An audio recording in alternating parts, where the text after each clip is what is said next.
Lo triste es que hemos creado muchas veces la ilusión que podemos recuperar ese gozo, esa creatividad, sin sanar el dolor, sin sanar el trauma. O sea, de hecho, si yo hiciera un taller de fin de semana de recupera tu gozo y tu creatividad sin que te duela, pues, o sea, se llena el estadio, ¿no? Esto es lo que la gente quiere, no tener esa jornada, digamos, en la parte oscura de su experiencia y nada más tener lo bueno. Pero el hecho es que el proceso natural para recuperar el gozo es integrando la oscuridad de nosotros y automáticamente el gozo sale, aunque no lo busques. Mentores. Hola, ¿cómo estás? Te doy la bienvenida a este set que está increíble y muy distinto. Mi invitado de hoy es Carlos de León. Carlos de León es creador de Ontogony, un modelo único en donde integra la psicología occidental y oriental, las tradiciones espirituales de múltiples religiones y las enseñanzas científicas con el propósito de curar y transformar a través de áreas de religión, psicoterapia corporal, artes marciales, qigong, meditación, tradiciones espirituales, chamanismo, fenómenos paranormales y curación alternativa para la realización y liberación de la conciencia. Carlos tiene un doctorado en psicología clínica y medicina holística. Ha pasado más de 40 años en investigaciones, estudios y experiencia profesional relacionados particularmente con el área de transformación personal. Es fundador de la Asociación Mexicana de Psicoterapia y Desarrollo Transpersonal. Ha estudiado personalmente con muchos maestros importantes en India y ocupa el cargo de jefe del linaje Shaivista. Es un Swami en la tradición Agori, es poseedor del linaje de la escuela Kaula Yogini de Ma Parvati Nath Saraswate. Es competente en varias artes marciales, ha estudiado medicina ayurvédica y es autor de 8 libros publicados. Carlos ha dado conferencias y enseñado en México, España, Canadá, Grecia, Israel y Guatemala, compartiendo todo su conocimiento en psicoterapia transpersonal, el tantra y los muchos campos incluidos en el camino ontogónico, que es esto que les digo de Ontogony. Actualmente vive en Canadá y puedes encontrar todos sus cursos y sus enseñanzas en ontogony.com, ontogony con Y.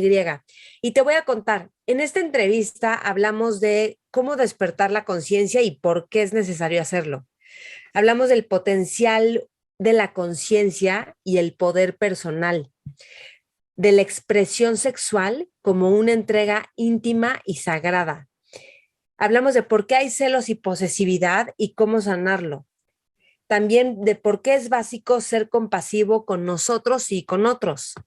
Y hablamos de la creatividad, el dinero, el humor y de aprender de los maestros en la cotidianidad.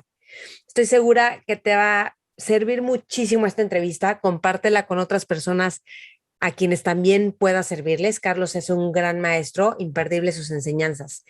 Y antes de dejarte con la enseñanza, te quiero recordar que cada 7 semanas empezamos Mentores Lab.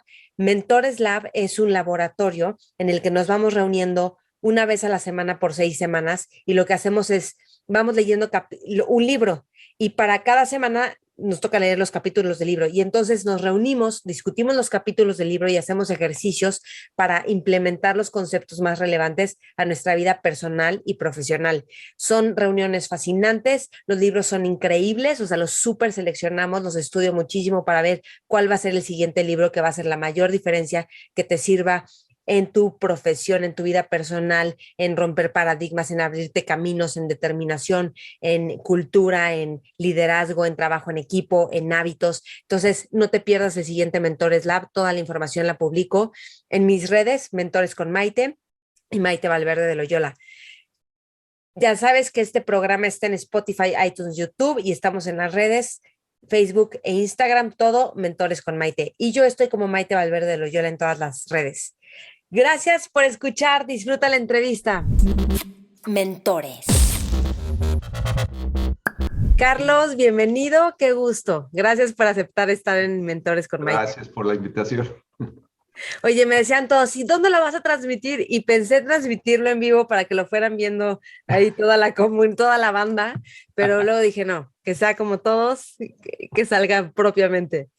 Es igual, no te preocupes. Carlos, ¿tú cuál dirías que es el principal problema del ser humano? Mm, el principal problema es difícil, pero posiblemente lo principal es la falta de lucidez, de claridad, de conciencia de todo lo que somos. Pero eso involucra varios niveles de problema, por decirlo así. Uno, desde luego, es no hemos todavía llegado a nuestro desarrollo biológico adecuado. De hecho, podemos tener mucho más conciencia con el cuerpo que tenemos, de lo que tenemos.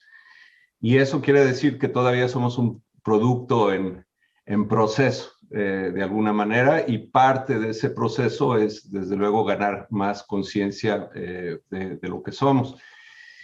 Eso a nivel biológico, pero a nivel espiritual hay otro aspecto todavía más, digamos, esotérico o más abstracto, que es la experiencia que tenemos de estar sobrecentrados en nosotros mismos, ser demasiado ególatras, egocentristas y por lo tanto la falta de compasión, la falta de amor en nuestra vida. Y eso también es algo que hay que desarrollar. Entonces, no sé si es un problema realmente el que tenemos, es más bien que estamos en un proceso de despertar, desarrollo, todavía no completo, y eso acarrea muchos problemas en realidad. Pero decir que es el principal problema, realmente, ¿no? Cuando uno está aprendiendo, pues hay ensayo, error, hay cosas positivas, negativas, estancamientos, pero así, pues, problema, pues es la vida, ¿no? O sea, no sería como un problema realmente, es simplemente la vida que tenemos es así. Estamos en proceso de desarrollo. Ok, estamos en proceso de desarrollo y entonces, ¿cuál dirías que es el sentido o nuestro propósito de vida? O sea, cada quien tiene el suyo o es evolucionar en esto, es despertar más conciencia. Es que, mira, también puede haber muchos niveles, pero donde deberíamos empezar es simplemente aceptar con toda apertura lo que somos y en dónde estamos. El ser humano tiene esta cualidad de negación. De entrada es muy común y es un fenómeno pues bastante universal el negar como podemos que vamos a morir, por ejemplo. O sea, ya de entrada estamos vivos, la vida implica muerte y estamos tratando de no morir, estamos negando la muerte y pues así no se puede progresar. O sea, si no empezamos a aceptar simplemente lo que es tal cual, es muy difícil crecer. Y lamentablemente hemos creado muchas ilusiones muy complejas que nos mantienen más o menos en una sensación de seguridad, lo cual es ilusoria, y eso nos mantiene sin crecimiento, nos mantiene sin abrirnos a la vida. Entonces, habría que empezar por aceptar la vida tal como es, aceptar nuestras limitaciones, aceptar nuestras posibilidades de desarrollo y desde ahí empezar. Pero cualquier psicólogo te va a decir que una de las cualidades de la neurosis es negar, reprimir, hacernos tontos. Usamos un término más bonito, tenemos toda una serie de mecanismos de defensa que son múltiples formas neuróticamente creativas de mantenernos engañados, de mantenernos no aceptando lo que somos.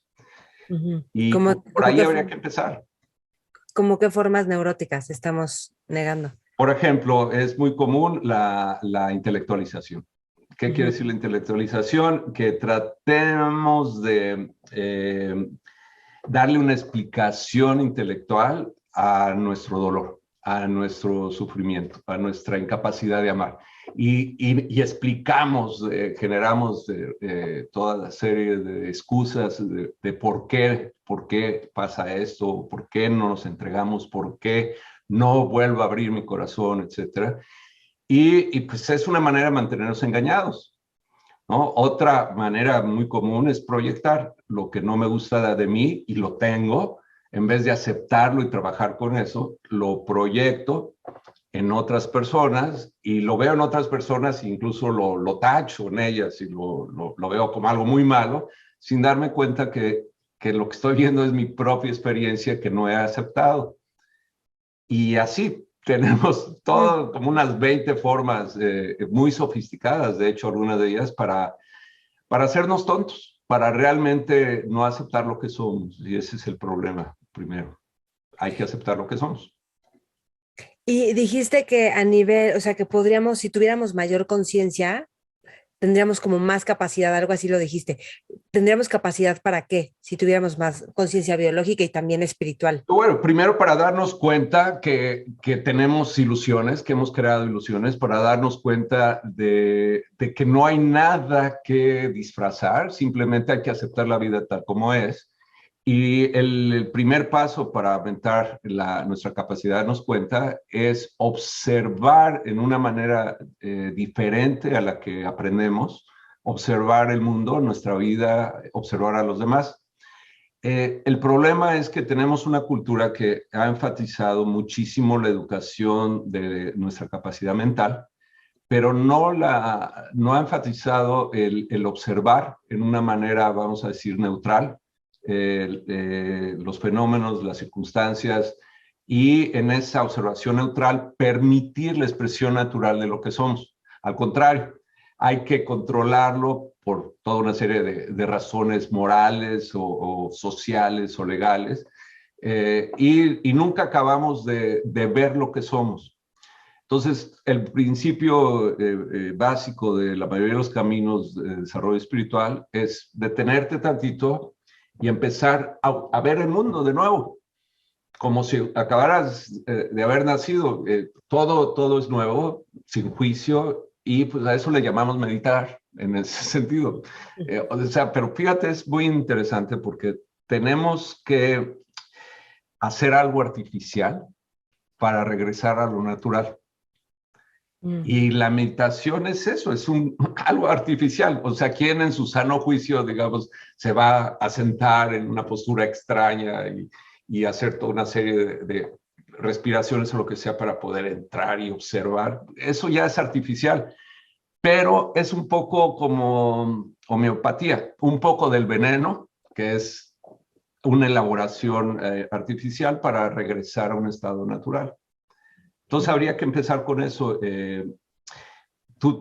Imagínate tu educación, qué maestro te dijo, ok, vamos a observar, no a explicar, no a pensar, no a deducir, no a aprender de memoria, vamos a observar. ¿Qué observan? ¿Qué observan? Ya, sin ese juicio. Así es por donde hay que empezar, observar. Y todo el mundo propone sus formas, pero el principio es el mismo. Hay que observar de nuevo con ojos frescos, digamos, con una mente de principiante el mundo, y controlar la tendencia que tenemos de no controlar lo que estamos observando, de no quererlo disfrazar, juzgar, rechazar, favorecer, es simplemente observar. Por ahí habría que empezar. Sí. Y eso, curiosamente, trae cambios muy profundos en la función cerebral. La actividad cerebral es afectada directamente en estos ejercicios de observación, y de tal manera que se genera mayor coherencia interhemisférica, literalmente mayor capacidad de nuestro cerebro para procesar información. ¿Eso es lo que hace la coherencia interhemisférica? Sí, sí, básicamente lo que sucede es, tú imagínate, el cerebro es muy complejo y tiene muchas partes. Normalmente, ahí por allá habrás oído que dicen que usamos el 10% de nuestro cerebro. No es cierto, lo usamos todo, pero lo usamos mal hecho, mal usado. Tú imagínate que tienes, por ejemplo, el motor de tu coche y las partes del motor están funcionando perfectas, pero no juegan juntas. Entonces, lo que sucede es que en algunas cosas, algunas partes enfatizan, trabajan más, en otras menos, y desde luego tendrías un vehículo muy poco eficiente. Cuando hablamos de coherencia cerebral, hablamos de que las partes que componen nuestro cerebro empiezan a funcionar juntas. Y al funcionar juntas, literalmente, la suma de las partes es mucho mayor que las partes mismas y se vuelve más eficiente el cerebro. Y esa eficiencia va a reflejarse en un estado más beneficioso físico, psicológico y también más claridad, digamos, que podríamos incluso decir una claridad que va hacia una sabiduría intuitiva. Y bueno, y todo eso que te platico puede ir midiéndose en la actividad cerebral de una persona que se va desarrollando. Es tan básico como desde ahí, desde el cerebro, hay que usarlo mejor en ese sentido. Que también están los estudios que le hacen a meditadores, así como tipo monjes que meditan mucho y cómo está en armonía toda la coherencia y en los que no, está como que no funciona bien y se atropella a sí mismo. Pero cómo, o sea, cómo hacerle para potenciar nuestra capacidad cerebral y todo, ¿no? También nuestra capacidad intuitiva. Mira, tú velo de esta manera. Aunque presumimos, sobre todo en algunos círculos de educación, que la educación es integral, más bien la educación es desintegratoria. O sea, yo me acuerdo, digo, yo fui a buenas escuelas en México y tenías tu hora de deportes 2 veces por semana, ¿no? Tenías ahí la materia más fácil, era, por ejemplo, actividades estéticas, o drama, o lo que sea, eran como las materias patito, así, que tenía que tener el currículum. Luego enfatizaba, dependiendo la escuela, ciertas materias, etcétera, y de hecho, literalmente, te educaban en una manera parcial, enfatizando ciertas funciones y otras para nada, y en un momento dado, entonces, se va a desarrollar una actividad cerebral desequilibrada. Todo el cerebro está haciendo lo mejor posible, pero no va junto. Entonces, por ejemplo, los ideales en Japón feudal, en China feudal, en Corea feudal, era una educación integral que incluía no solo ciencia, incluía incluía arte marcial, incluía distintas formas digamos, incluso de cocinar, de preparar el té, tratando de tener una experiencia realmente de desarrollo integral de la persona. Y eso a nivel cerebral se va a reflejar en muchas distintas partes, dándoles importancia, ayudándoles a madurar y poco a poco se va logrando una experiencia integrada del cerebro y que le llamamos coherencia cerebral. Pues claro, la persona tiene una experiencia de realidad mucho más coherente en ese sentido. Puede apreciar, por decirlo así, los distintos aspectos de la vida como algo que se está dando completo, no por partes.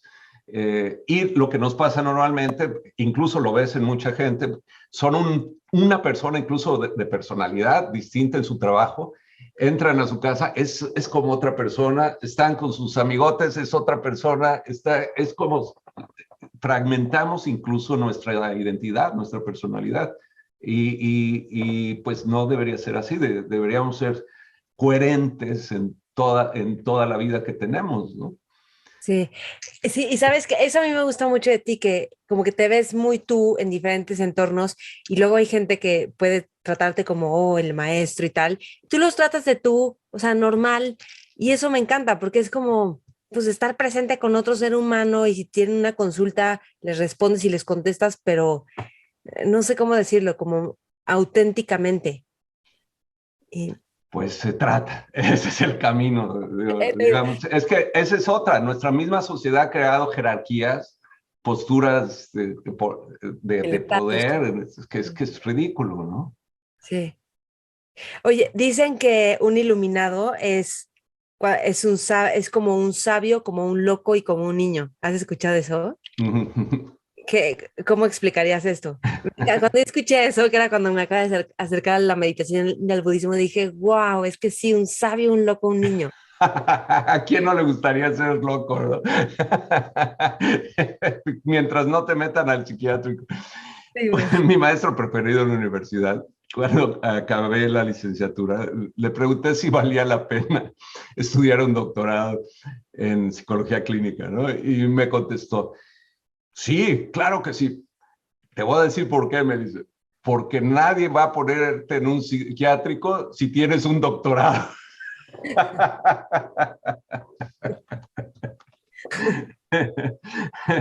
Pero mira, si te pones a pensar, ¿por qué nos atrae la locura? Porque no hay represión, porque hay una expresión natural, auténtica de lo que somos.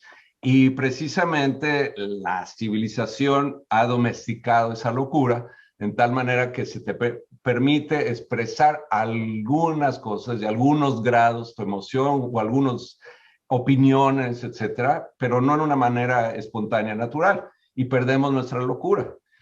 También dejamos de ser niños cuando empezamos a ver el mundo en una manera ya predeterminada, con toda una serie de estructuras de creencias, y ya no tenemos esa inocencia, ya no somos nuevos en el planeta, ya tenemos una madurez así terrible. Y estamos listos Y para en ser es, adultos. sí, ya somos adultos, ¿no? Y perdemos al niño. Entonces, el loco lo perdemos, el niño lo perdemos, y desde luego generamos esta experiencia que te decía de mantener ilusión y la capacidad que pudiéramos tener de claridad, pues no la desarrollamos tampoco. Sí. Pero el hecho es que todos los seres humanos estamos en un proceso de despertar. Todos tenemos, si lo pones como un foco, todos tenemos, es como un foco aquí con control, unos un poco menos, un poco más, pero todos vamos en el mismo proceso. Entonces eso también es importante. Los gentes iluminadas no son más que nosotros en un futuro, en ese sentido. No es como una clase especial de seres. Todos vamos para allá. Lo que pasa que sí hemos creado una experiencia colectiva que no facilita mucho el despertar en ese sentido. Ujú. Hay algo que a mí me impresiona y es que cuando, por ejemplo, como en el retiro que acabamos de ir, que hicimos mucho trabajo psicocorporal, limpiando diferentes emociones o miedos, etcétera. Entonces, como que después yo como regresé me sentía con muchísima vitalidad, muchísima creatividad, mucha energía sexual, o sea, mucha libertad, que era impresionante porque cuando atraviesas las peores, las emociones que a las que más les huimos o las más dolorosas o los miedos más profundos, viene una integración y surge una creatividad muy natural. Claro. Cuéntanos un poquito de esto, ¿por qué pasa esto? Bueno, en nuestro desarrollo lo que pasa que nos van, por un lado, educando, yo digo más bien domesticando en ese sentido, pero también vamos teniendo experiencias traumáticas, no solo una domesticación, sino a veces experiencias que nos dejan incompletos, nos dejan, digamos, con ciertos conflictos, dolores no resueltos y los retenemos en nuestro cuerpo.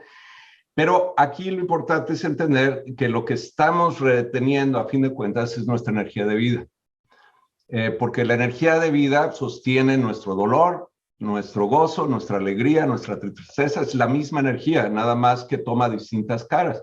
Y cuando reprimes por X o Y, ya sea domesticación o trauma, la energía de vida, desde luego estás guardando ese dolor, etcétera, pero al mismo tiempo estás bloqueando tu capacidad de gozo, tu capacidad de creatividad, tu expresión sexual, tu expresión natural, etcétera.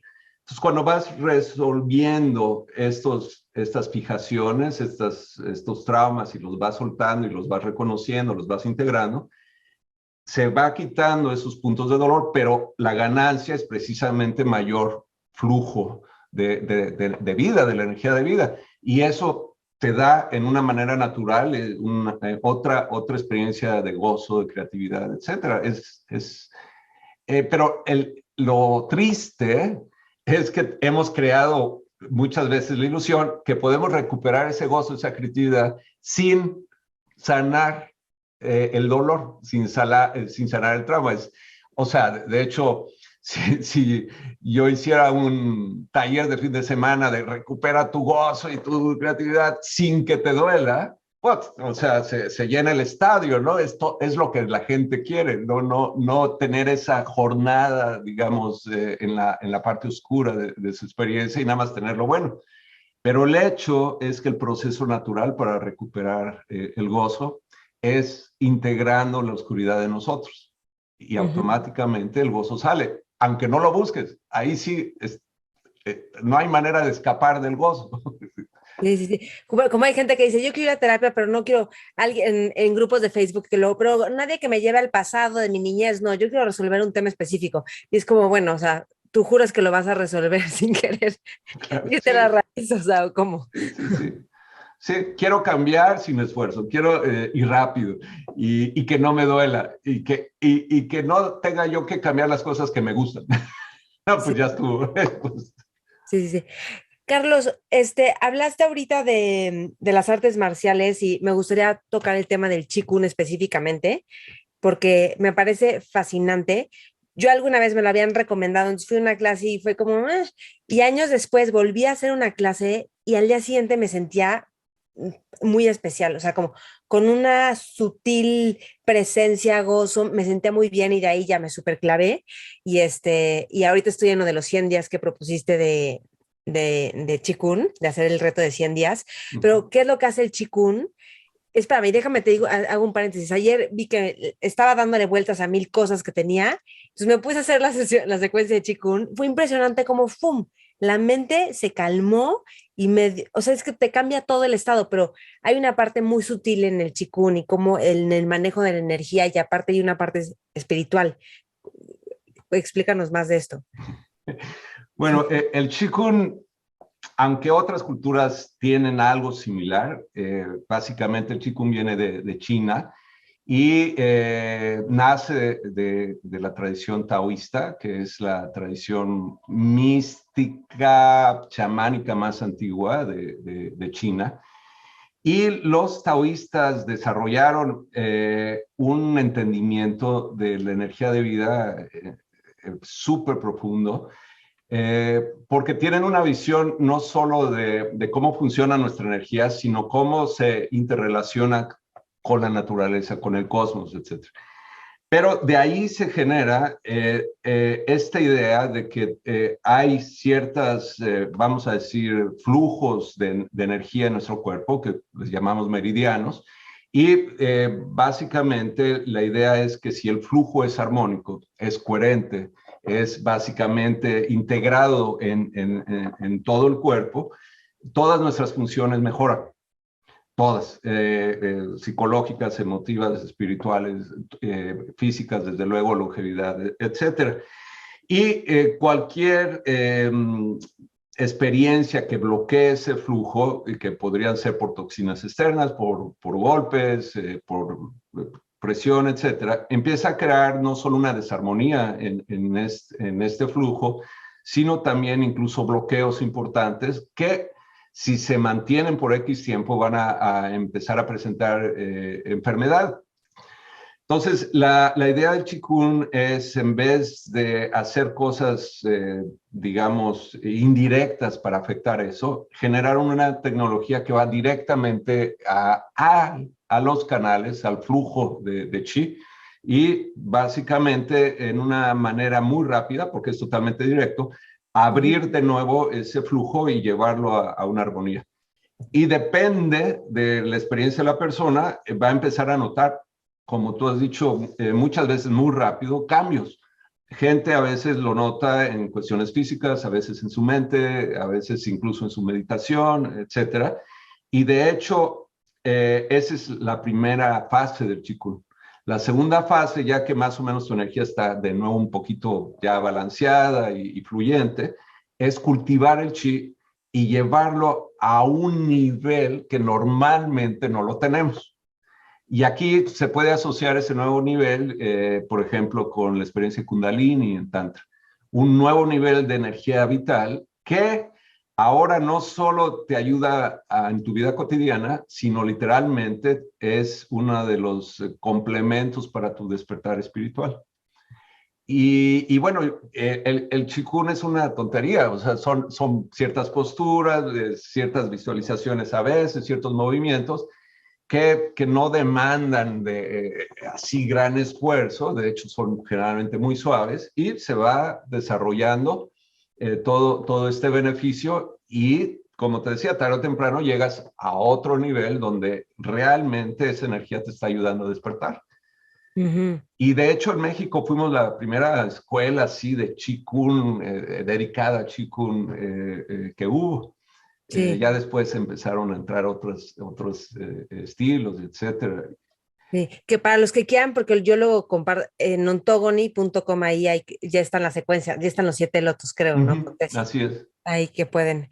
Y algo me gustó mucho, que es que, o sea, las artes marciales en general te dicen que como abajito del ombligo, ahí tienes, o sea, sostienes la energía desde ahí.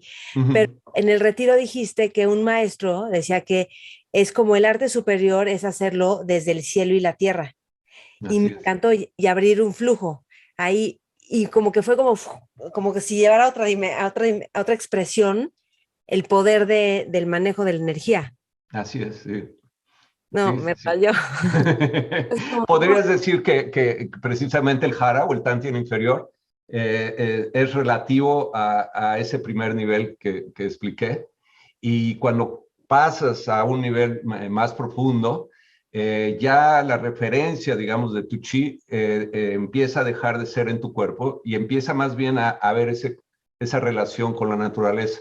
Y entonces, eso también psicológicamente es impactante porque te ayuda a quitar tu experiencia narcisista de vida. O sea, no es mi centro. ¿Dónde está el centro? En todo. Todo es el centro. Y automáticamente sana en parte ese narcisismo existencial que tenemos, ¿no? sí, sí, sí, total. Cuéntanos un poco más de el poder personal, que se me hace algo súper importante, que creo que todo lo que hacemos así como por lograr cosas al final en el fondo es un intento por el poder personal, que a lo mejor no es por ahí, por como lograr y acumular cosas, pero al final yo creo que es como una desviación de contactar con nuestro poder personal. Y algo que me encanta es que el poder personal tiene que ver con el contacto con la mirada. Se me hace así, wow, porque cuando estás con gente que te ve, o sea, que realmente está presente y te ve, que esa experiencia me pasa contigo y lo veo cuando das cursos, es muy impactante eso y muy rico, ¿me explicó? Como muy real. ¿Cómo cultivar el poder personal o ayudarla a que se vaya Bueno, expresando? te voy a hablar de dos ángulos, porque creo que los dos son importantes. Uno desde el aspecto de psicología. Adler, uno de la primera generación de analistas, fue muy agudo en señalar que en realidad tenemos un problema compartido en la psicología humana y es el complejo de inferioridad. Y el complejo de inferioridad se desarrolla a temprana edad cuando de bebés, de pequeños, recibimos algún mensaje, sobre todo de la gente importante en nuestra vida, nuestros padres o el medio que nos está ayudando a vivir, de que algo está mal, de que no somos suficientes, de que necesitamos aprender cosas para ser aceptados o amados, o callarnos para que mamá no se enoje con nosotros, o saltar para que papá nos diga que qué bien. Y el mensaje que vamos entendiendo, y desde luego no es lógico, pero lo vamos captando en el cuerpo, es que algo está mal en nosotros. Y eso genera, en una manera muy sencilla, un complejo, una experiencia de que pues soy menos, ¿no? Y como pequeños no te pones a pensar, bueno, es que todo el mundo está en el mismo barco aquí, ¿no? Sino alucinas de que pues tus hermanos no tienen ese problema, desde luego tus papás tampoco, y concluyes erróneamente de que eres el único que tiene el problema. Y en la medida que vamos ya creciendo, interactuando socialmente más independientemente, elaboramos formas totalmente inconscientes de no sentirnos inferiores. Entonces empezamos a perseguir un poder ilusorio O sea, si yo puedo dominar a mis amigos y bullearlos, tengo poder. Si puedo manipular emotivamente a mi mamá, tengo poder. Si me saco el primer premio y la gente me aplaude, tengo poder. Y empezamos a perseguir metas totalmente ilusorias y estúpidas para sentir que tenemos poder. Y vemos los grandes dictadores, etcétera, son pequeños hombrecitos, pequeñas mujercitas, totalmente con complejo de inferioridad exagerado, sobrecompensándolo con tener poder en el mundo. Esa es una parte muy importante que hay que entender, porque entonces en tu trabajo interior tienes que rescatar esa parte que literalmente se siente inferior y sanarla para dejar de estar buscando, sobrecompensando esa inferioridad. Ese es uno. Y me gusta también el aspecto de Tantra, que es muy bonito. En el aspecto de Tantra, toda la realidad en Tantra está visto como Shiva Shakti, como conciencia y energía, o conciencia y poder. Y en un momento dado, los seres humanos somos Shiva Shakti también, y las mujeres, esto es interesantísimo, son consideradas en su estructura biológica seres más completos. De hecho, en Tantra decimos las mujeres tienen 7 veces más poder que el hombre. Y de hecho, pues es toda la capacidad de poder tener un embarazo y dar a luz, etcétera. Su sistema biológico es más completo. Y eso facilita que una mujer, cuando empieza a buscar despertar, les sea mucho más fácil. El proceso es más balanceado normalmente, digo, hay de todo, que en el hombre. Porque el sistema biológico del hombre, por decirlo así, igual que la mujer, Shiva está como bastante dormido, el aspecto de conciencia, pero el aspecto de energía es menor que en la mujer. Entonces, hay un fenómeno interesante que sucedió, hay una compensación en el hombre por eso, y generó una cultura machista. Es literalmente envidia de la Shakti de la mujer, y si yo puedo dominar a la mujer, poseo de alguna manera ese poder que ellas tienen, lo hago mío, y básicamente sin darnos cuenta, bueno, fuimos generando toda una civilización machista desde ahí, desde una sobrecompensación, vamos a decir, en vez de entender que el proceso de despertar del hombre debe incluir algunas técnicas de energía, de Shakti, que las mujeres no necesariamente tienen que seguir. El hombre da una racionalización de que es superior, que tiene más capacidad que la mujer y por eso se encarga de las cosas espirituales. Y es una parte muy importante de todo el desequilibrio, digamos, en nuestra sociedad y en el aspecto espiritual de cómo se entiende el poder. Y en Tantra decimos, no, o sea, lo que debe de pasar es que el hombre tiene primero, antes que nada, madurar su Shakti, porque no tienen la misma capacidad, la tiene que crear, y desde luego se espera que el hombre haga más práctica que la mujer, y desde luego, por ejemplo, en el Yoni Tantra, uno de los textos, el primer capítulo es las provisiones de no abusar de la mujer, de no de faltarle el respeto a ninguna hembra, no sea solamente humana, sino también animal, etcétera, como diciendo, a ver, vamos a empezar por donde se debe empezar. O sea, ¿quieres poder? Muy bien. Pero no es a través de aplastar a la mujer. El poder tiene que ser logrado a través de ver, digamos, esa gloria de la Shakti en ellas y beber en una manera devocional de eso, ¿no? No aplastarlo. Y es muy interesante porque desde la visión tántrica es otra vez una sobrecompensación por la falta de poder, pero con la implicación de toda la cultura machista que se desarrolló. ¿Y qué tipo de prácticas tendría que hacer un hombre si quiere cultivar esta energía y este poder? Bueno, de entrada, o sea, tiene que entrar, como te decía, en una reconciliación con lo femenino. en un sentido no solo de respeto, sino incluso de reconocer esa presencia de poder en lo femenino, no solo en la mujer, sino en lo femenino, y buscar cómo, digamos, despertar esa presencia en su propia experiencia sin chupar energía, sin tomarla de esta, sin aplastar. Y eso es a través de despertar Kundalini, que realmente decimos es Kundalini Shakti, la madre Kundalini. Entonces, es encontrar esa reconciliación a un nivel más profundo en tu propia experiencia de energía de vida, de Kundalini, que es ese segundo aspecto del Qigong también en ese sentido. Pero no es nada más algo dinámico, mecánico, digamos, sino tiene que ir acompañado de una experiencia literal de devoción a lo femenino, de entrega a lo femenino, y en última instancia de amor a lo femenino. ¿Qué sería lo femenino? De entrada la mamá, ¿no? Así. Bueno, sí, de entrada, todas las mujeres es parte de lo femenino, todos los aspectos que llamaríamos en taoísmo yin, de la realidad, la luna, la noche, lo suave, lo receptivo, etc.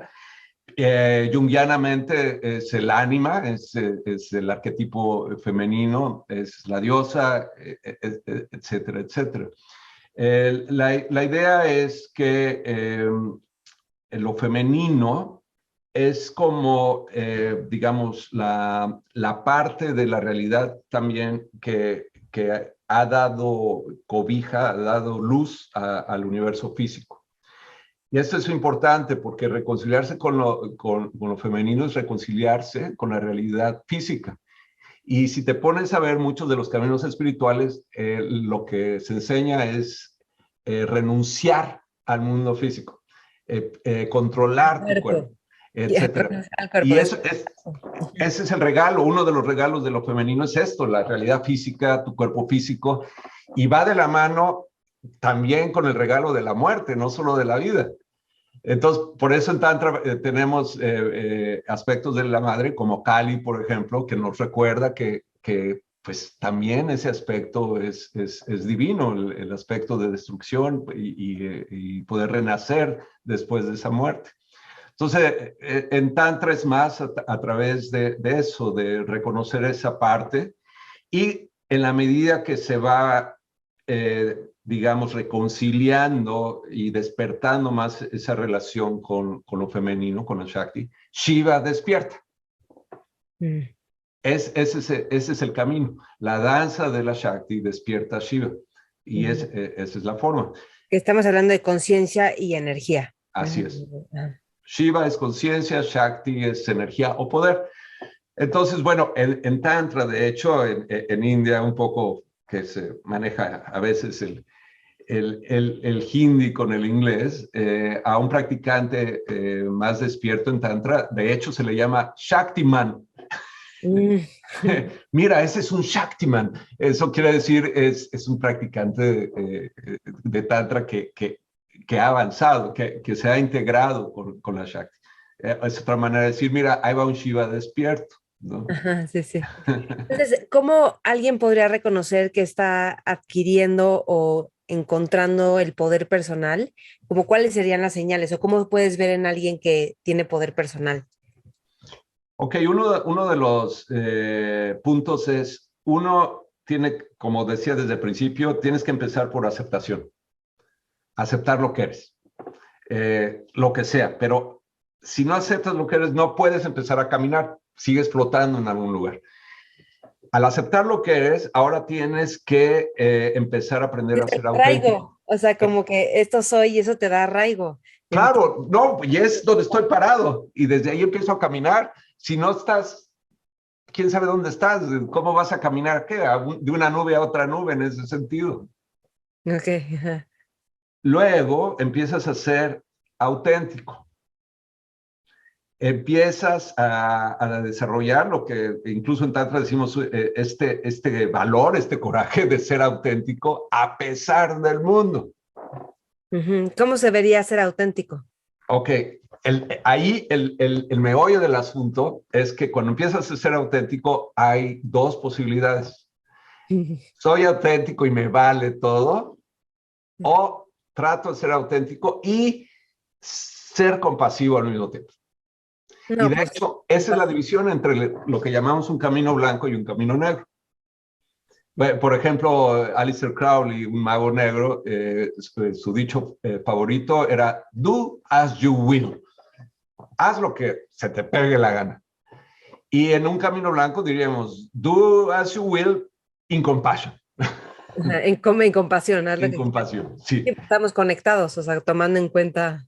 Así, entonces, bueno, pero así empezamos a ser auténticos, teniendo el valor de expresar lo que eres, de ser como eres, aunque no le guste a tu mami, a tus amigos, al jefe, qué sé yo, ni modo, eres tú.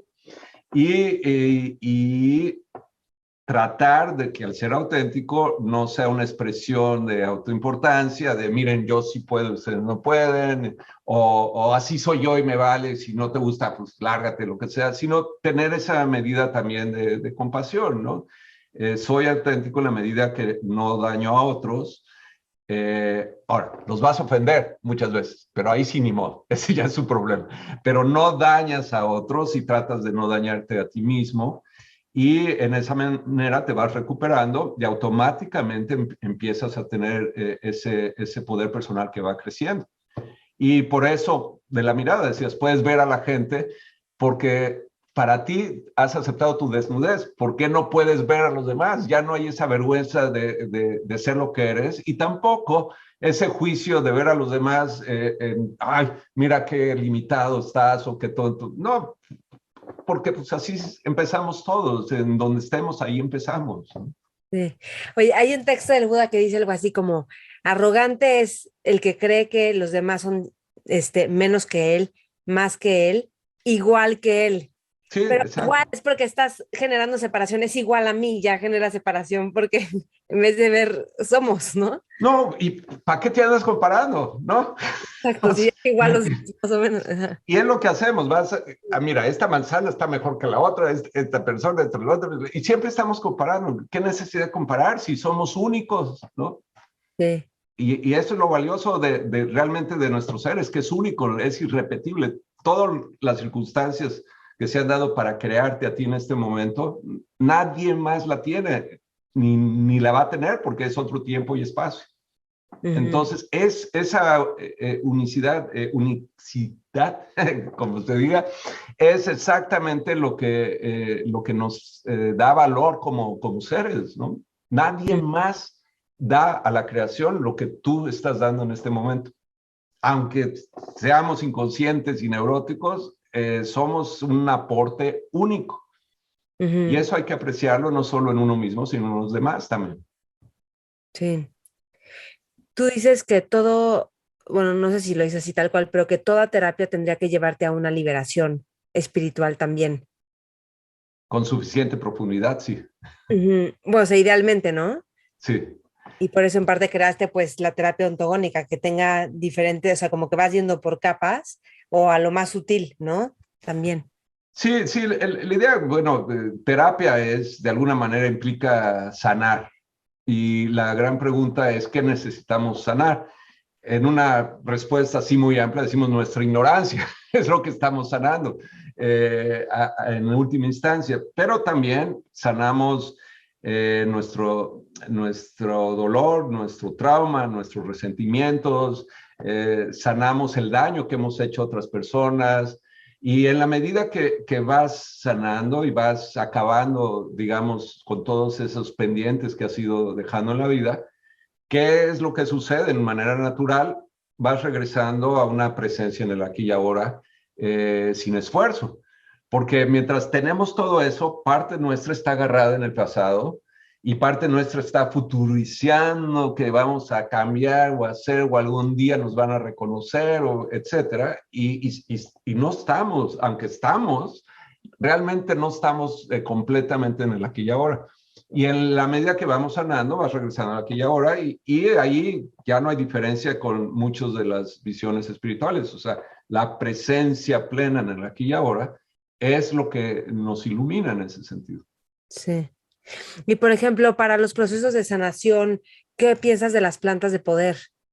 O sea, sí. Yo creo que son válidas para algunas personas y no para todo el mundo, y también son válidas en un periodo o en unas experiencias, pero no para toda la vida.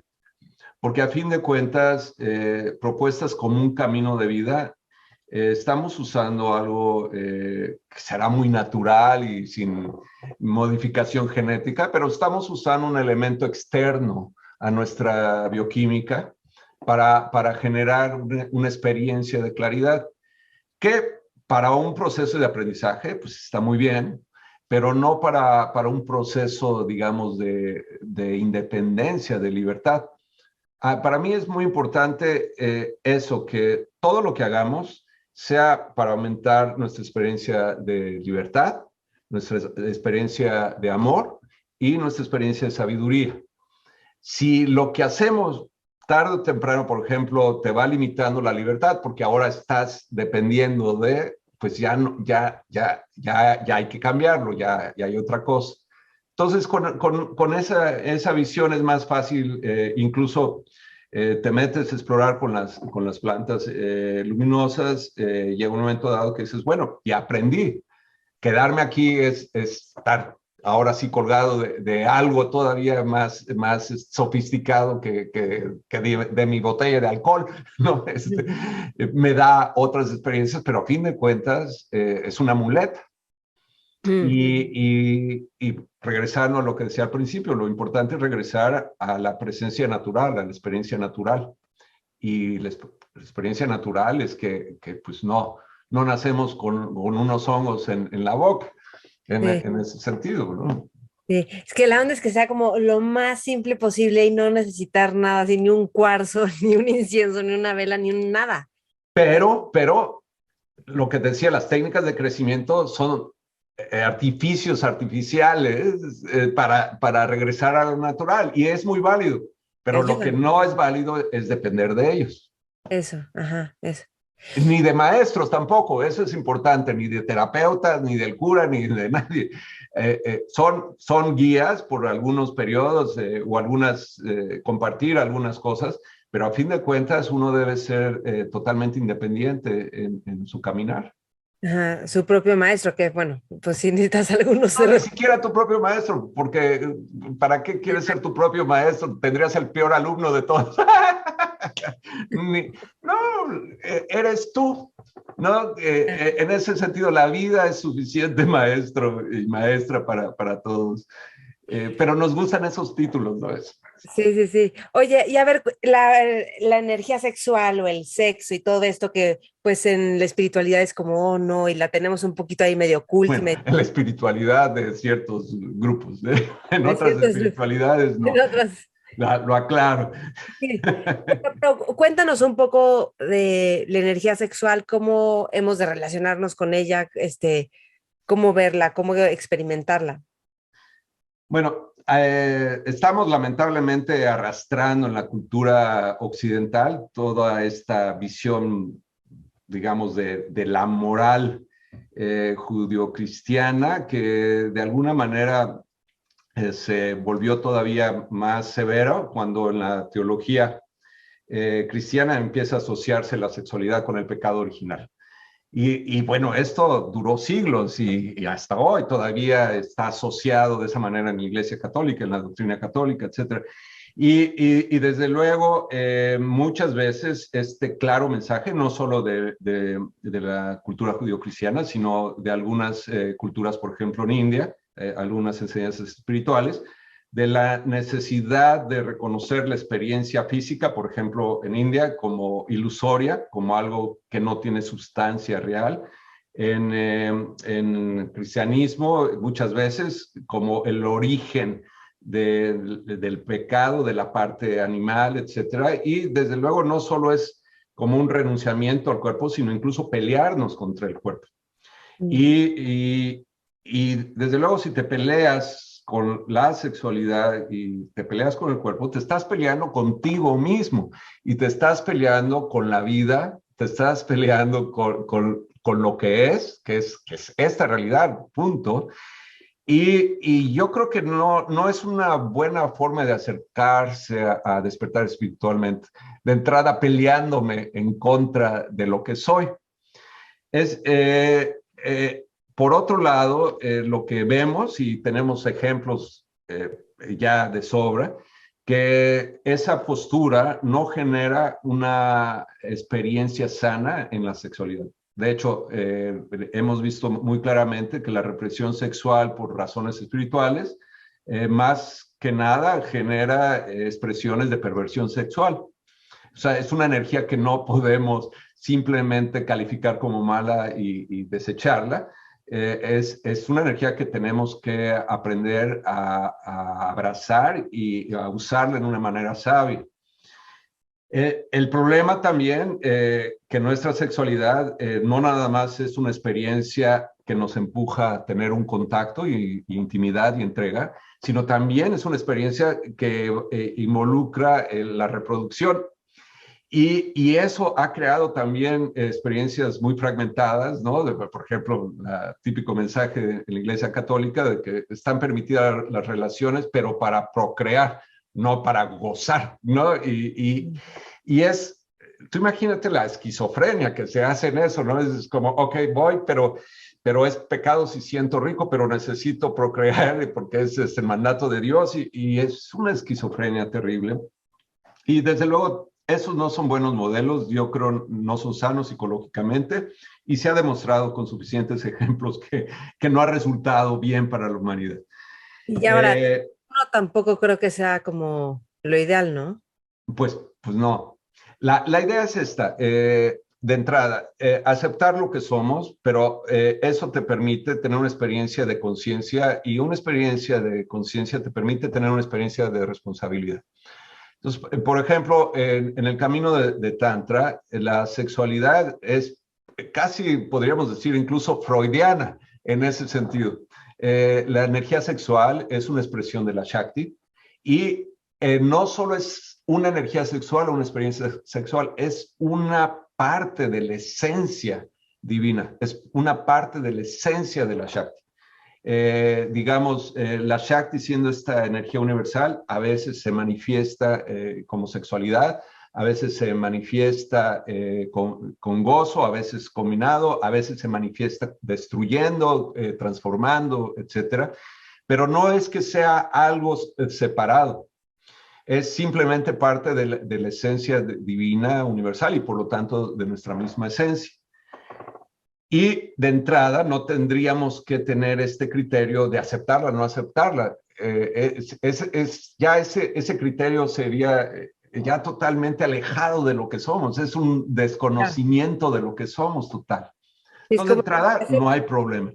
Pero te decía que en un camino de crecimiento tiene que haber autenticidad, pero también ese aspecto de compasión. Y no mencioné, porque no me gusta mucho la palabra, pero lleva responsabilidad también.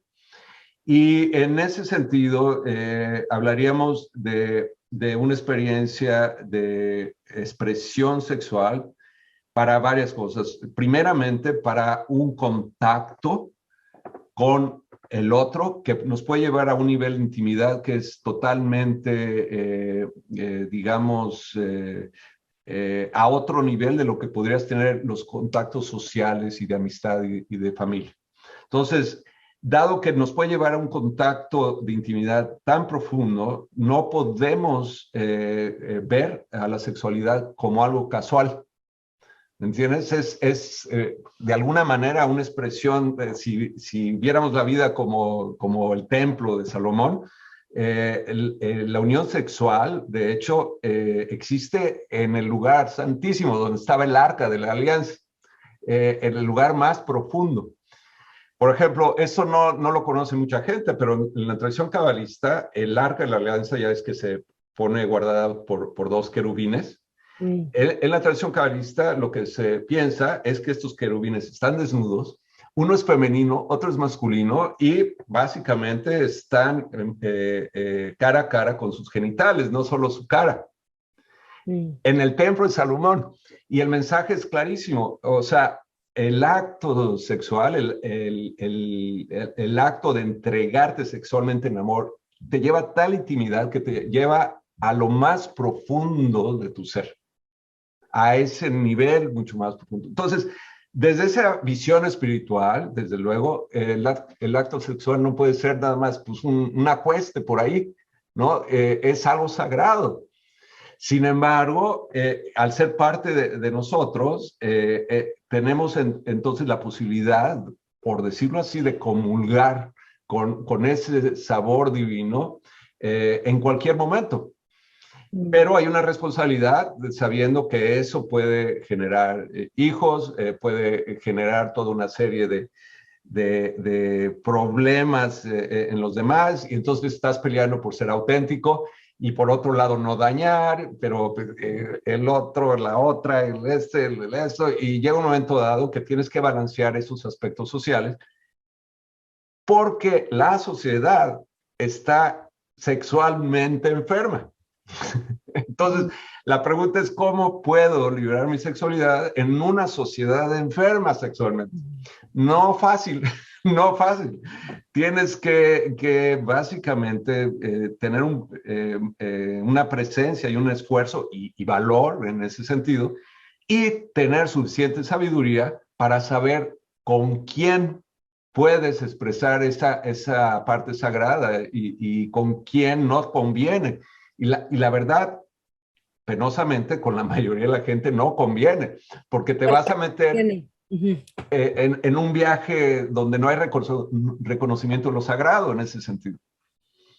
Entonces, bueno, por ejemplo, las famosas prácticas sexuales de Tantra, entre otra cosa, incluyen que la unión sexual se lleva a cabo viendo esa presencia divina en el otro y creando una fusión. Y esa parte, vamos a decir, psicológica, simbólica, es esencial para la práctica sexual. No es nada más las técnicas, las posturas y la tía de las muchachas, sino es básicamente esa práctica de lo sagrado a través no solo de la entrega en amor, sino la experiencia de gozo, de gran gozo, le llamamos Ananda. Y en ese Ananda bebemos de la divinidad. En ese Ananda nos comulgamos con la divinidad. Entonces, es incluso en Tantra sería equiparable a la práctica de la comunión, pero con una visión totalmente distinta. Y desde luego, la desnudez física en el acto sexual es símbolo de esta desnudez, autenticidad que la gente tiene en el acto sexual o debería tener. Porque hay gente que está desnuda físicamente, pero pues no se desnuda psicológicamente, no se entrega, etcétera, etcétera, ¿no? Entonces, bueno, la idea sí sería libertad sexual, pero con ese reconocimiento de lo sagrado y con esa responsabilidad y gozar tu sexualidad. Y desde luego vas a tener que lidiar con una sociedad reprimida sexualmente que no debería por qué enterarse de tu sexualidad. ¿Me entiendes? No llevar lo sagrado de tu experiencia afuera del templo. ¿Para qué? Para que la gente se alucine, etc. Pues, tú, en ese sentido, conservas lo sagrado en tu corazón y punto. Pero sí es algo importante porque especialmente la sociedad tiene problemas con la sexualidad y mucho de lo que la sociedad predica de libertad sexual es sobrecompensación de su impotencia sexual y de su represión sexual. Están sobrecompensando, tratando de ser muy libres, pero en esa libertad le roban lo sagrado a la sexualidad. No, y se pierde la conexión, o sea, ese contacto profundo. Sí, no hay entrega real, ¿no? Sí, sí, sí. Oye, ¿qué le diría, o sea, qué dirías de los celos? Creo que somos una sociedad que hay muchos celos. Somos terribles. Pero ¿cómo sanar los celos? Porque, porque no puedes, o sea, no puedes decir, bueno, ya no voy a hacer celos. O sea, no, viene de algo más profundo así para que de veras no hay celos. Bueno, los celos van acompañados de otra gran alucinación, que es la posesividad. La posesividad de los celos es síntomas de que en nuestro proceso de crecer en una sociedad, en un momento dado, la sociedad nos ve como un objeto, no como una persona. O sea, el individuo desaparece y lo que hay es un niño, el hijo de familia, el niño que va a tal escuela, etcétera, y el individuo se diluye y eres un objeto. Sí, digamos, eres la niña de tu papi, de tu mami, de la familia, y no necesariamente se va a respetar lo que quieres o lo que te gusta, sino lo que es adecuado, lo que te conviene, lo que es buena educación, etcétera. Y de alguna manera vamos como perdiendo ese contacto con el ser, con la persona, y vamos teniendo un contacto con la persona como una pantalla, digamos, de expectativas y de proyecciones del medio social que nos rodea. Y aprendemos a hacer lo mismo, ¿no? O sea, es como, me acuerdo una vez, llega una pobre niña, bueno, de 20 y tantos años, y me dice, quiero que me digas dónde puedo encontrar al hombre de mi vida que me quiero casar. Y digo, ¿qué hombre estás buscando? Y de verdad, me da una lista de 30 cualidades del hombre que ella está esperando para casarse. Y le digo, ay, es muy fácil, te lo puedo responder facilísimo. Aquí no, en este planeta no existe. En la tierra de nunca jamás, ahí sí lo puedes encontrar, pero eso no existe totalmente. Y la pobre me dice, pero me he estado guardando para él. Pero es un ejemplo buenísimo de Buenísimo. cómo vamos elaborando toda una serie de expectativas, de creencias, de proyecciones, y esta pobre estaba buscando a quién le pongo esto, o sea, qué pantalla, llamada persona, llamada hombre, qué pantalla de proyección puedo encontrar para colocar todo eso.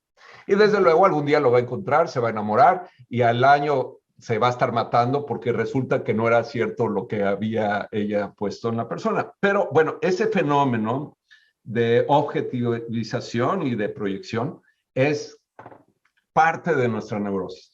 Y entonces, en una manera sin darnos cuenta, vamos viendo a las personas y vamos, sobre todo las personas que se van acercando más a nosotros, vamos proyectando más contenidos del inconsciente en forma inconsciente, sin darnos cuenta, y vamos, en vez de ver a la persona, vamos viendo esta transformación, esta creación de nuestras proyecciones, y la persona se vuelve un objeto psicológico.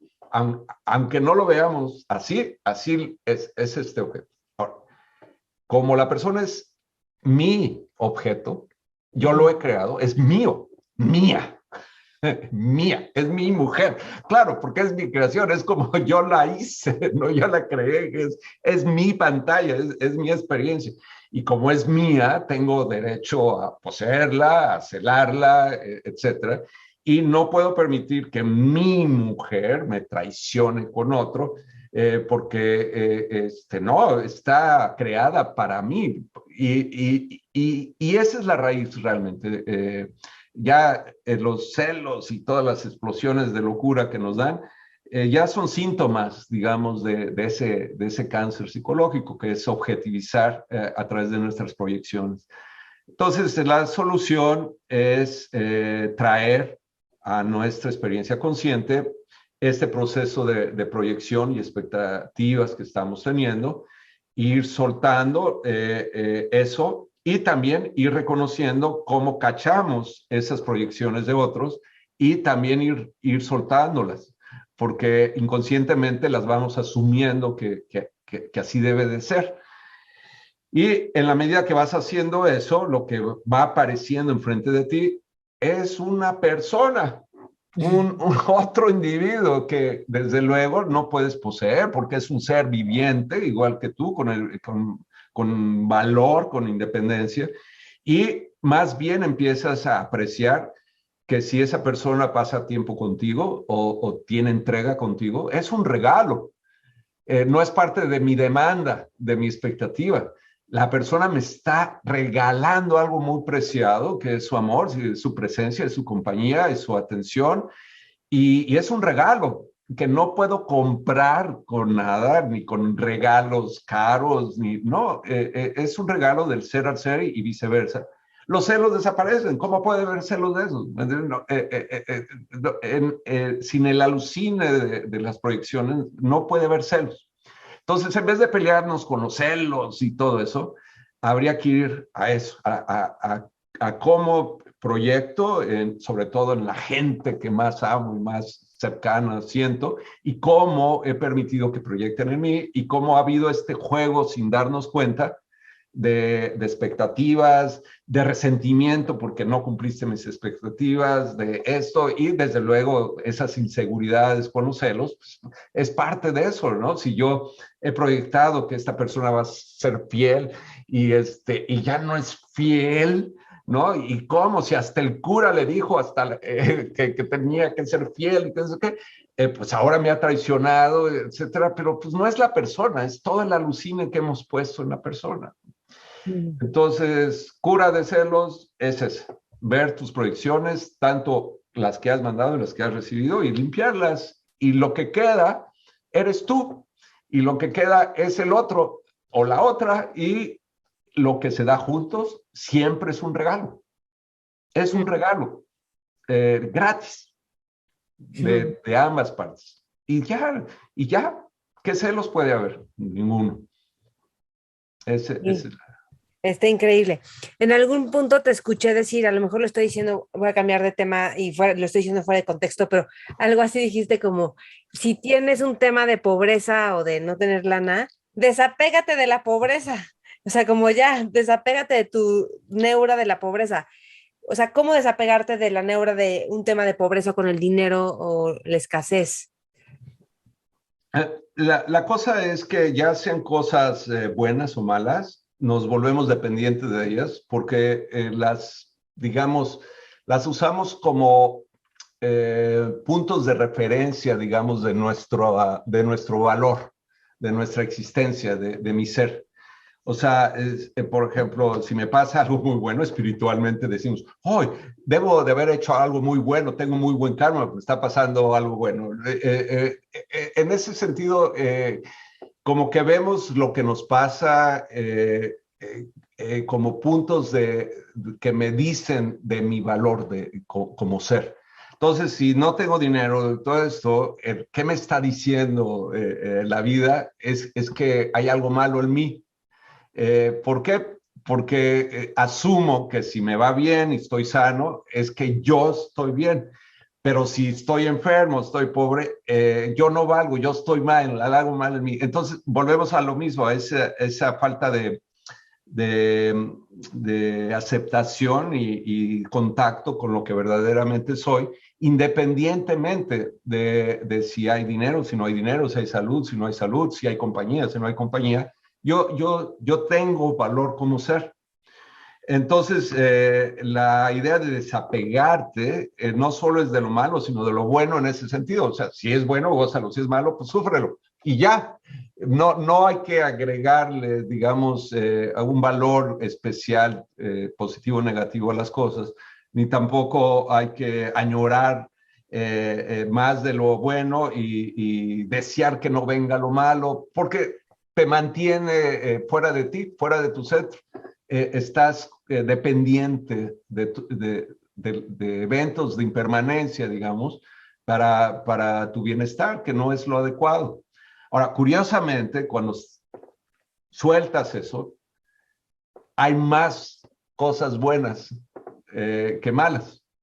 ¿Por qué? Porque en ese sentido, literalmente, tu experiencia se expande, se abre más a posibilidades que antes ni siquiera habías contemplado. Y cuando estás preocupado, por decirlo así, es como si tu visión se hace de túnel y nada más estás ahí en el problema y a lo mejor tienes la solución alrededor de ti, pero no la ves porque estás demasiado cerrado. Y cuando te relajas y te centras, al abrir tu percepción de realidad, hay mucho más riqueza que no habías visto nunca. Y esa es la idea de soltar todo eso. Carlos, gracias. Has estado en India, en Pakistán, en Tibet, en Corea, en Bali, en miles de lugares con diferentes maestros, estudiando diferentes tradiciones. ¿Qué aprendiste de estos maestros? O sea, ¿cómo ha sido estar con estos maestros? ¿Cómo se llama el Rinpoche, que es tu maestro?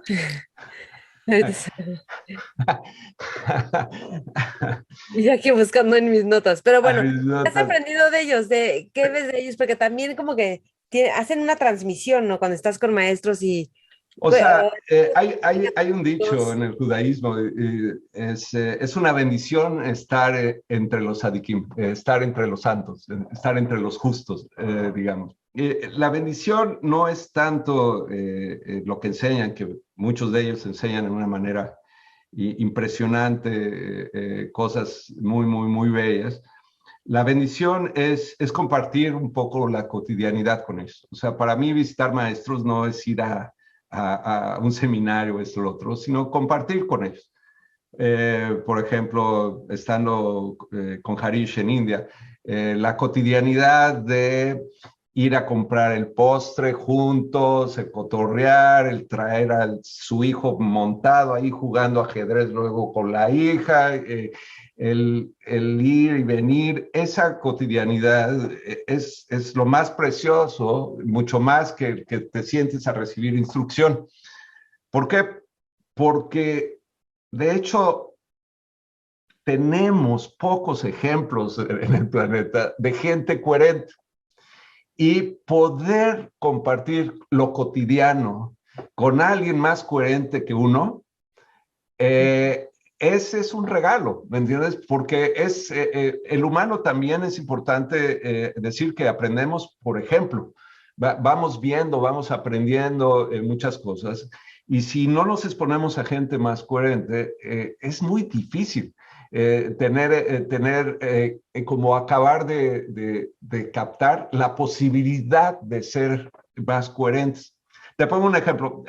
Cuando estaba yo estudiando karate en México hace muchos años, no había aikido en México en aquel entonces. Y aikido es un arte muy, muy, muy bonito que maneja mucho la energía interior. Y tienen un ejercicio que ahora lo enseño mucho, que es el brazo indoblable, donde estiras tu brazo y sin usar fuerza física proyectas tu energía y no te la puede doblar alguien mucho más fuerte que tú ni nada.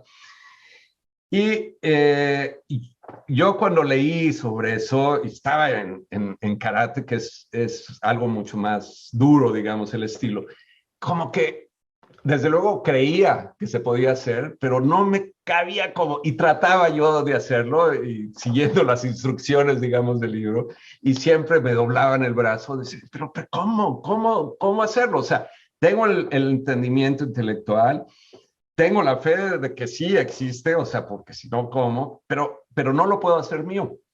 Y en el primer semestre en la universidad, de casualidad, por unas semanas, estuvo un japonés en intercambio en la universidad y era cinta negra en Aikido y hizo una pequeña demostración y de hecho lo ayudé en la demostración para las caídas y todo eso. Hizo la demostración del brazo indoblable. Y en ese momento que la hizo, clic, de ahí sí. ya entendí, ya lo puedo hacer. Y ya. Cuando lo vi. Pero fíjate, sabía, creía, etcétera, tenía la confianza, pero no podía. Y de repente, al verlo, clic. Lo mismo, eso es lo que ganas visitando maestros. Que en un momento dado, a lo mejor el maestro está preparando el té, o a lo mejor el maestro está regañando a no sé quién, o a lo mejor el maestro está cagando, y estás compartiendo su alta coherencia, digamos, en ese sentido. Y y algo te hace clic por algún lado, ¿no? O sea, como dices, claro, o sea, se puede, no es algo acá que hay que ir a los Himalayas, etcétera, es aquí.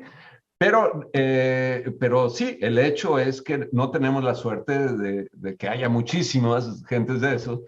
Entonces, sí, muchos años de mi vida yo traté de visitar a todos los maestros que podía, algunos, desde luego, desde mi visión, pues no merecía la pena estar ahí. Y desde luego me iba inmediatamente. Ya algunos, sí, no me iba hasta que me corrían.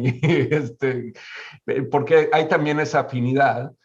Pero ese es el mejor aprendizaje, por ejemplo, por compartir la misma experiencia con ellos. Y eso es lo que te dejan los maestros. A fin de cuentas, pues lo que te puedan enseñar, pues está escrito por algún lado, lo entenderás o no, etcétera.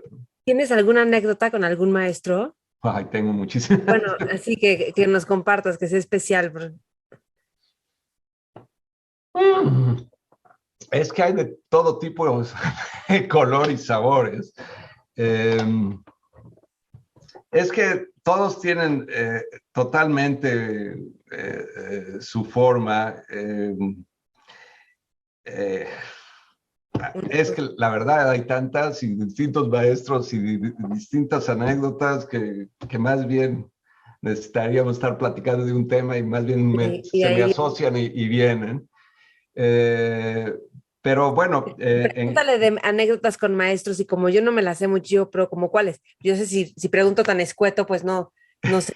Pero ya cuando viene o sea, cuando viene el momento es cuando salen las. Pero si te acuerdas de una, ahorita me dices.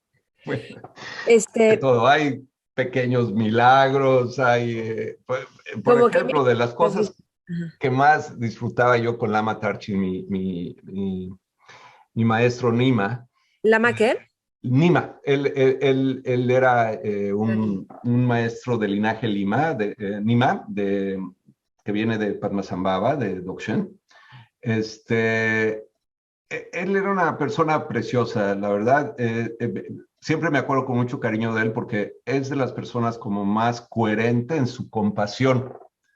De verdad, o sea, no lo movía nada de esa expresión compasiva y siempre tenía una sonrisa, siempre tenía una respuesta positiva, una manera de hacer sentir a la gente bien. Y no importa si había problemas para él o estuvo muy enfermo por unos tiempos, etcétera. Todo, su expresión era wonderful. This is wonderful, ¿no? Muy chistoso porque en sus últimos años estaba delicado de salud y de hecho él enfermó del hígado. Te voy a decir cómo. Cuando escapó de Tibet por la invasión china, escapó con un grupo de familiares y tuvieron que cruzar una zona muy fría, muy alta de los Himalayas. Y de hecho hacía mucho frío y en la noche pues se podían morir congelados. Y él lo que hizo por varios días, se juntaban todos y hacía tumo, pero el calor externo de su cuerpo. Y toda la noche, imagínate el pobre meditando sacando calor para mantener viva a la familia. Y bueno, sobrevivieron de esa manera, pero eso le dejó el hígado muy delicado y luego tuvo muchos problemas de hígado y de hecho eventualmente fue lo que lo mató. Pero entonces, en sus últimos años, le dio diabetes también. Y sus alumnos lo cuidaban mucho en Santa Cruz, en California, y le daban, ya sabes, esas dietas naturistas para así que no saben a nada, etcétera. Cuando venía a México a nuestra casa, o sea, lo primero que pedía era que le cocináramos puerco. Etcétera. Dice, pero no le digan a nadie allá en Estados Unidos porque me matan. Es como niño chiquito. Y su deleite todas las noches que estaba en la casa era una buena comida con un buen vino y contar chistes groseros. Ay, qué lindo. Nos pasábamos un tiempo. Me acuerdo más de esas cosas, que Sí. de cosas así, de luces y No, pero centellas, que es ha de la... habido, pero esas cosas a mí, ¿me entiendes? El Lopon, por ejemplo, el principal maestro de los Bon, llega por primera vez a México, está en nuestra casa y le veo que los zapatos los trae ya con hoyos. Y le digo, por favor, vamos al mall, déjame comprarte unos zapatos y no sé qué. No, no, estos aguantan. No, no, ¿cómo que aguantan? Vamos a comprar zapatos. Y entonces vamos a la tienda ahí a comprarle zapatos y se quita, digo, bueno, pues llévate los puestos y dice que me los pongan en la caja estos. Y le digo, ¿por qué? Es que hay un monje en el monasterio en Nepal que no tiene zapatos y tiene la medida de mis pies, ¿no? ¿Me entiendes? O sea te lo comes. O sea, en ese sentido, ese es el tipo de cosas que más cuando estoy tranquilo y acordado a mis maestros, es las cosas que vienen. Ha habido otras cosas, sí, más sobrenaturales o lo que sea, pero esos detalles son los que se quedan realmente en el corazón y pues, los que te vas a llevar después de esta vida, ¿no? Todo lo demás, pues es... Totalmente de acuerdo. Y el humor, ¿cómo cultivar el humor? O sea, siento que como que hay que vivir con más ligereza y humor. Y tú eres alguien que tiene mucho humor, o sea, constantemente estás botando de la risa o estás contando algo serio y de repente sacas su, o sea, y me parece tan importante. Fíjate que es que tenemos como un código, cuando hay problemas tenemos que estar muy serios, cuando Muy estamos serio, trabajando tenemos que estar muy serios. Estoy descubriendo que no, que eso es un hábito, no tiene que ser así, o sea, y es muy pesado. claro. Bueno, tú acabas de dar la respuesta. El problema no es la falta del humor, sino el problema es que nos tomamos demasiado en serio. Mm. Ese es el problema. Por eso la insistencia de trabajar con nuestra autoimportancia, no tomarnos las cosas tan serias. Fíjate, en Dzogchen hay bueno, distintas enseñanzas. Hay uno que se llama los 13 clavos o los puntos importantes de la enseñanza. Y el primero dice, en el samsara todo parece importante, pero no lo es. Así empieza una de las enseñanzas más profundas, digamos, de meditación. Y ese es el punto. No es tanto, ok, es importante desarrollar humor. No, al contrario, es importante perder esa severidad, esa seriedad, tomar las cosas tan en serio. Y bueno, es parte del proceso de educación, de domesticación, ¿no? Yo me acuerdo cuando en mi primer año en el Colegio Columbia, en la secundaria, había una vicedirectora, no sé cómo le llamaban, que era terrible, regañaba a todo el mundo, era de esas que su labor era tener atemorizada a la población y regañada, ¿no? Y por alguna estupidez, creo que llegué a tener una clase, no sé qué, me mandan a ver, ¿no? Mi primera experiencia, tengo 13 años, está esta señora ahí, y 5 minutos tarde, y se para y empieza a regañarme de una manera que me empiezo yo a carcajear. O sea, es absurdo lo que no le dije nada, nada más me carcajeé, pero me carcajeé de lleno. O sea, es que era absurda la severidad. Y lo interesante es que se sacó de verdad y empezó a reírse conmigo. Y ya riéndose me dijo, bueno, ya vete a tu clase. Nunca más me molestó en los 6 años que estuve ahí. Nunca más me regañó, me llamó la atención. Y ese es el efecto de no tomar las cosas en serio. O sea, básicamente ella siguió tomando las cosas en serio y regañando a todo el mundo, pero yo ya, no por mí, sino por ella misma, nunca más me afectó su severidad, porque no la tomé en serio. Ahí, ese es el punto, ¿no?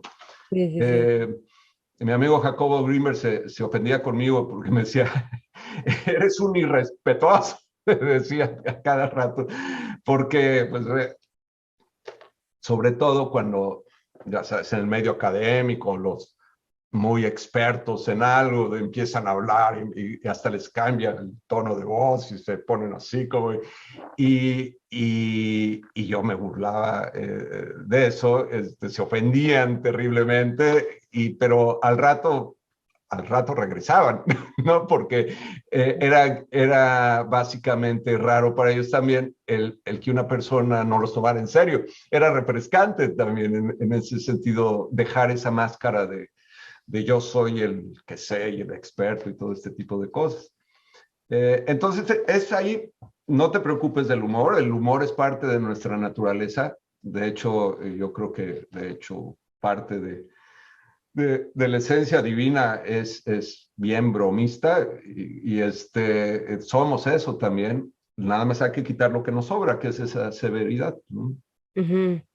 Me decía un maestro que su maestro, o sea, como que le decía a su maestro, ¿cómo sabes que alguien ya como que se está liberando?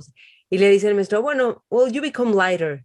O sea, te vuelves más Ah, ligero. Y sí se ve la ligereza en las... claro, claro. Sí, es que nos tomamos muy en serio, la verdad es.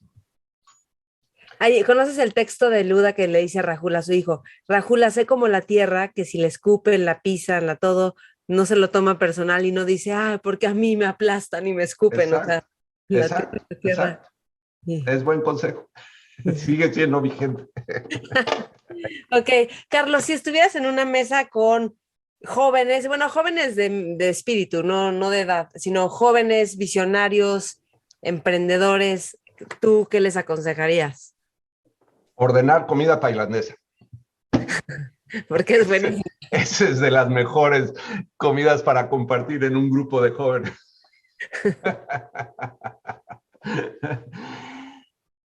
No, el consejo no importa si son jóvenes o viejos o retrógradas o autoimportantes, el consejo sí es el mismo para todos. Necesitamos despertar, necesitamos tener más conciencia de lo que somos, necesitamos aceptar, empezando por aceptar nuestra finitud, aceptar nuestra muerte y recrear nuestra experiencia. O sea, es obvio que la manera que lo hemos hecho está mal. El planeta se está destruyendo por nuestra causa. O sea, más prueba que eso no puede haber. O sea, lo hemos hecho súper mal, no es la manera de hacerlo, pero no va a cambiar por sí solo. Entonces, tenemos que entrar también a esa visión que, bueno, aunque fuera mi primera vida en este planeta, pues por estar aquí soy también responsable, pero la responsabilidad no es necesariamente ir a recoger la basura, que puede ser, pero más que nada la responsabilidad es ya despertar de nuestra ilusión, de este alucine que hemos creado de lo que somos y de lo que es la vida. Necesitamos encontrar otra manera de vivir y eso va para todos, sea quien sea, porque es el mismo mal en ese sentido. Sí. ¿Tú qué retos tienes ahorita, actual, o sea, en tu momento de vida? ¿O qué desafíos? Desafíos. Entonces, O, pues sí, ¿cómo le los llamamos? mismos que todos, lidiar con la pandemia, nos mudamos a una zona nueva en Canadá, entonces mi hijo grande se acaba de cambiar de escuela porque no le iba, tiene 13 años, no era muy afín a la otra escuela, así lo mismo de todo el mundo. En realidad, no veo mucho mi vida con desafíos o esto, sino más bien eh, aprender si no estoy flotando, si no estoy fluyendo, a soltar, ¿no? A soltar. Mm. O sea, en ese sentido no es tanto lograr algo, porque hace muchos años era muy importante para mí iluminarme, cosas por el estilo. Y es cuando todavía tenía yo esta sed de logro, ¿no? De hacerlo, etcétera. Y es bueno, mira, si no te iluminas ahorita, te iluminarás otra vida, pero pues tratas de hacer lo mejor posible, pero lo importante es disfrutar el proceso, ¿no? O sea, pasarla bien, gozarlo, no estarlo sufriendo. Por eso regañé ahí a alguien que que decía, ¿qué vamos a trabajar hoy en terapia? No, no trabajen en terapia, es terrible, porque Entrégate, ¿qué dijiste. desafío vamos a vencer? No, no, no, no. ¿Qué vamos a descubrir? ¿Qué vamos a encontrar de nosotros mismos? ¿Qué nueva ventana de posibilidades se abre? Es más así por ahí que... Me gusta, está muy padre. Sí, y tú tienes, o sea, práctica, o sea, haces un diario, meditación o no, ¿qué hábitos Sí, tienes? llega un momento dado que la práctica se incorpora a tu vida cotidiana, o sea, no, no hay esa separación entre lo que llamamos práctica formal y tu cotidianidad. La cotidianidad y la práctica se vuelven una sola experiencia, que es también lo que debe de pasar en la madurez del proceso. Y básicamente, pues, la práctica esencialmente es la misma que desde el principio. Es tratar de tener presencia consciente en el aquí y ahora, independientemente si estás despierto, dormido, soñando, no soñando. El tratar de conservar tu autenticidad, tu corazón, el estar tratando de, de dar aunque el mundo no lo reciba, estar en contacto, tocando a los demás de la realidad y no dejar que por X o Y factores te vuelvas a cerrar. Y pues es parte de la práctica. Entonces, cuando hay tiempo extra, hago arte marcial. Cuando hay necesidad, por ejemplo, murió hace rato un amigo mío y estaba yo haciendo powa para él.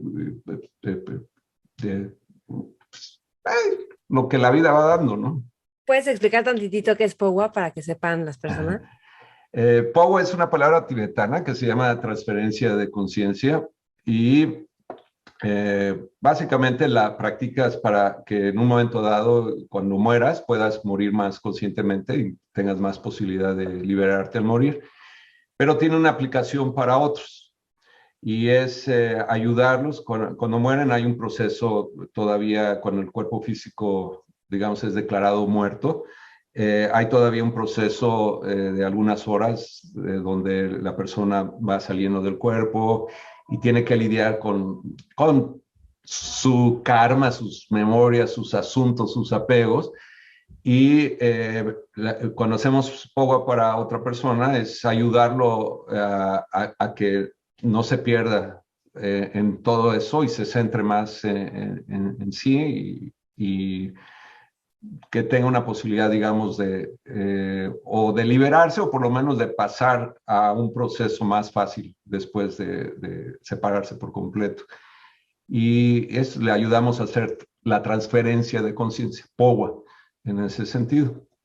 Y a veces, sí, lo mejor es estar en cuerpo presente, pero si no, se puede hacer a distancia y es parte, digamos, de lo que los amigos hacemos por los amigos, ¿no?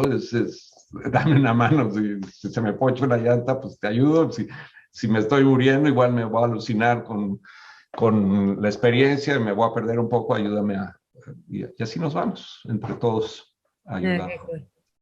¿Algo más que quieras agregar, Carlos? Algo más, Además de ordenar comida tailandesa. Pues no, digo, digamos, la cosa es que nuestra evolución está detenida y no se va a seguir dando sola. Hemos llegado a un proceso, digamos, de despertar colectivo, pero está estancado y solo no se va a arreglar. Necesitamos trabajar para eso, ¿no? Y eso es más importante que cualquier otro trabajo, cualquier otra necesidad, porque es algo no solo que te afecta aquí y ahorita, te va a afectar para tu futuro después de este cuerpo y sobre todo es algo que está afectando a todos juntos. Entonces, la verdad, un proceso de, digamos, evolución consciente debería ser algo que toda nuestra sociedad lo debería poner como primer orden y todo lo demás debajo de eso. Pero lamentablemente es prácticamente o desconocido o lo último que se toma en serio.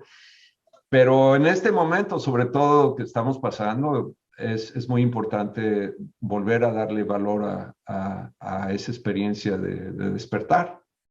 Y pues, toc, toc, toc, toc, toc, a despertar. Ese es el punto.